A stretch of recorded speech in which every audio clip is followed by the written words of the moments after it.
Le të shohim paketimin e produktit më të ri Ninja që unë kam blerë sot. Çfarë ka kutia e Ninja Plast? Aksesori i parë i përfshirë është ky karikues i tipit C, pra si karikuesi telefonit, me ekran tjetër në dalje është në formë USB-je, gjë që bën këtë blender portativ se mjafton që të keni një prizë ku ta fusni dalje në formë USB-je dhe e keni gati, ose mund të përdorni edhe karikues telefonit tjerë, se siç e shikoni është formati standard. Ky është blenderi kryesor, i cili është i çmontueshëm, plastika është BPA free, pra pa elemente toksike. Normalisht duhet të kishte edhe dy aksesorë të tjerë, kapakun që mbulon thikat, siç e shikoni janë goxha të mbrehta.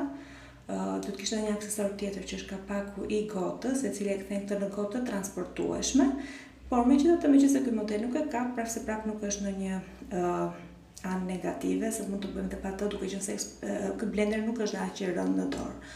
Për të mbyllur, siç e shikoni ka dy shiqeta, pra për të kuptuar që e keni lidhur mirë dhe mos t'ju derdhet në përzierje, mjafton që të dy të tre këndça ti vendosni në vit të drejtë. Në momentin që janë në vit të drejtë, pajisja është e mbyllur mirë dhe nuk rrezikon të na derdhet. Nga ana tjetër kemi me kapak. Ka një buton, të cilin e shtypni këtu dhe hapet, pra si ato shishet që marrim normalisht për pyruin. Kjo është gryka dhe këtu ka një vrim të vogël, e cila ndihmon që kur të pini të mos krijohet vakume dhe të lëngu të rrjedhë kollaj. Tek pjesa e kapakut ka një gomë silikoni, e cila puthitet shkëlqyeshëm me daljen, gjë që e bën të transportueshme edhe brenda në çantë si aparat, sepse nuk derdhet, ose mund ta mbani edhe në dorë me këtë kapsen që ka shumë praktike. Siç thash, është shumë e lehtë në dorë. Brenda në paketim kishte edhe këto instruksionet për që të tregon se si mirëmbahet apo kush janë sinjalet që ka butonat që ka ky aparat, ky blender. Ka dhe një fletush të vogël, e cila tregon mënyrën e përdorimit, radha e hedhjes së gjërave në blender, nis gjithmonë me të lëngtat ujin, më pas me frutat e buta, nëse dëshironi të shtoni pastaj ato që janë si gjethe apo jeshillëqet. Aty është pjesën e ngurtë që mund të jetë një qark kikiriku apo fruta të thata, dhe të fundit fare i hedhet akulli ose frutat e ngrira. Pra kjo është radha që duhet respektuar në mënyrë që të sigurohet një përzierje e shkëlqyer e lëngjeve.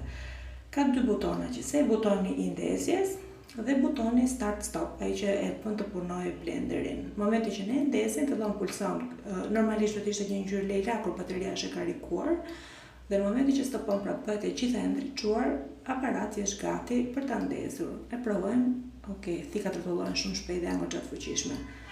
Për ta ndaluar, mund ta ndaloni për shtelimin të butonin ose ta lini 30 sekonda sa që ka aparati. Në pjesën anësore tregon gjithë ngjyrat se çfarë nuk kuptojnë ato. Drita e verdhë tregon që është afër fundit bateria. Normalisht para përdorimit duhet lënë 2 orë në karikim derisa drita të bëhet totalisht jeshile. Kështu e kemi të sigurt që ky aparat është i karikuar.